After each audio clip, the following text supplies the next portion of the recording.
खुलुमबाय मोनाबिलिनि रादाबाव नोंथांमोन बयखौबो बरायहरबाय लोगोसे गोजोन मोनाबिलिनि गाहाम हामलायथि बावहरबाय नोंथांमोननि थाखाय लानानै फैबाय आङो सानसेनि माखासे गोनां खौरांफोर नोंथांमोना अननानै रादाबखौ जोबजासिम खोनासंलांदो। दिनै सानसेनि माखासे गोनां खौरांफोरानो जादों दिनै तेलेंगानायाव मोनसे गिख्रंथाव जाथाय सोमजिदों। केमिकेल फेक्टरि बेरफ्रुनायनि जाउनाव सा-8 सुबुंनि जिउ खहा आरो गोबां सुबुंफोरनि गोब्राब जोखोम। दिनै तेलेंगानायाव मोनसे गिख्रंथाव जाथायाव तेलेंगानानि संगारेड्डी जिल्लानि फार्मा प्लान्टआ बेरफ्रुनायाव गासै सा-8 सुबुंनि जिउ खहा आरो गोबां सुबुंफोरा जोखोम जादों होनना खौरां मोननाय जादों। बेंगालुरुनि गंसे जाबोर गारग्रा गारियाव गाज्रि थासारियाव सासे आइजोनि गोथै देहाखौ बोखांनो हादों। खौरां मोननाय बायदिब्ला बेंगालुरुनि सलमनाकेरे सिटिं ग्राउन्डनि साखाथियाव सासे गोथै आइजोनि देहाखौ नुना ओनसोलाव दावराव सोमजिदोंमोन। पुलिस बिफाना बे गोथै आइजोखौ जिनाहारि खालामनानै बुथारदों होनना सन्देह खालामदोंमोन।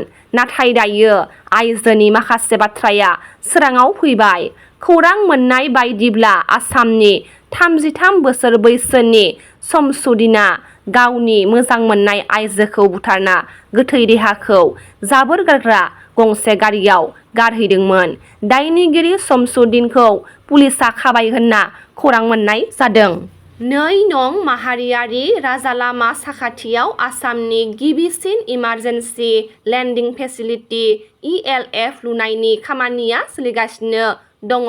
रायजोनि गिबि मन्थ्रि बिथां ड हिमन्त बिश्व शर्मा बिथाङा बे सोलिबाय थानाय खामानिनि दावगानायखौ नायबिजिरनो थाखाय थांनाय सानखालि मराननि खाथियाव जटियानि गामियाव दावबायहैदोंमोन।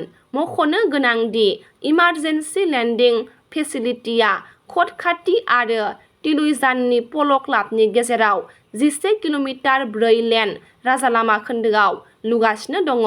पल' क्लाबनिफ्राय राशिपथारसिम गोसारनाय 4.2 किल'मिटारनि मोनसे गाहाय खोन्दोखौ राफेल तेजस आरो मिग बायदि बिरखंफोरनि हरखाब लेन्डिं आरो टेक अफखौ हेफाजाब होनो थाखाय जर'खायै गोख्रों खालामनाय जादों।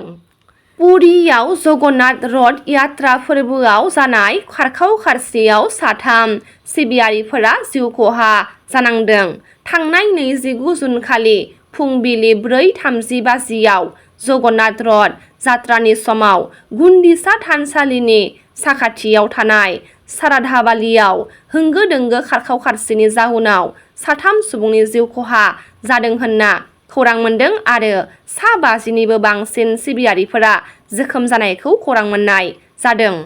आथिखालाव बर' थुनलाइ आफादनि बारग' आफादगिरि तरेन बर' बिथाङा गुवाहाटीनि दिसपुर पलिक्लिनिक देहा फाहामसालियाव देहानि जेंनाखौ लाना फाहामथाय लागासिनो दङ होनना खौरां मोननाय जादों। मख'नो गोनांदि बिटिआरनि गाहाय मावफुं सोद्रोमा प्रमद बर' बिथाङा नायगिदिंहैनायखौ नुनो मोननाय जादों। कसुगाव ओनसोलाव हाग्रानि मैदेरनि उदखाराव न'-बां सिलिंखार जादों। रायमना माहारियारि हाग्रामानि साखाथियाव थानाय कसुगाव ओनसोलनि लावख्रिगुरिनि गामिनि थागिबि दैमालु बसुमतारिनि न'खौ थांनाय हराव रायमना माहारियारि हाग्रामानिफ्राय ओंखारबोनाय मासे मैदेरा फैनानै सिफायलांदों होनना खौरां मोननाय जादों। कार्बि आंलंआव 6 बोसोरनि उन्दै हिनजावसाखौ जिनाहारि खालामनानै बुथारनाय जाथायनि सायाव दायनिगिरिखौ हमनानै फासि होनांगौनि थाखाय दुलाराय आदिबासि आइजो आफादआ माजबाटआव गोख्रों खुद्रिसारनायखौ नुनो मोननाय जादों। दुलाराय बिटिआर बाङालि युब छात्र फेडारेशन क'क्राझार जिल्ला कमिटिनि गोजाम आफादखौ सिफायना गोदान आफाद दाबाय होनना खौरां बिजोंनि गेजेरजों फोरमायथिदों।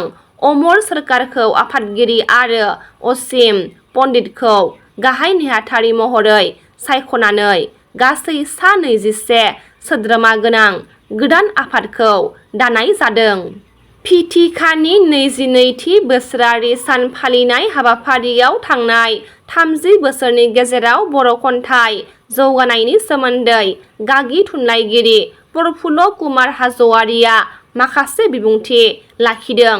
खन्थाइगिरि बिजय बाग्लारिनि आंनि अनजालिया मोसाफाख्रिखौ मानो सावरायनांगौ दङ? गबिन्द बसुमतारिनि हारावनि साइखेलाव मानि खराग मोननो हायो? खन्थाइया मानो इन्टारनेसनेल जानो हाया? गुबुन रावनि खन्थाइफोरखौ राव सोलायोब्ला मा जेंना नुजाथियो? बेनि सोमोन्दै गागि थुनलाइगिरि प्रफुल्ल कुमार हाज'वारि बिथाङा बुंथिनायखौ नुनो मोननाय जादों। दिनै सानसेनि रादाब फरायथिनाया एसेनोसै। गाबोन फिन गोदान रादाब लाना लोगो मोनगोन। नोंथांमोना रादाबखौ जोबजासिम खोनासंबायब्ला अननानै लाइक, शेयार, कमेन्ट लोगोसे साबस्क्राइब खालामनानै होदो। गोजोन्थों।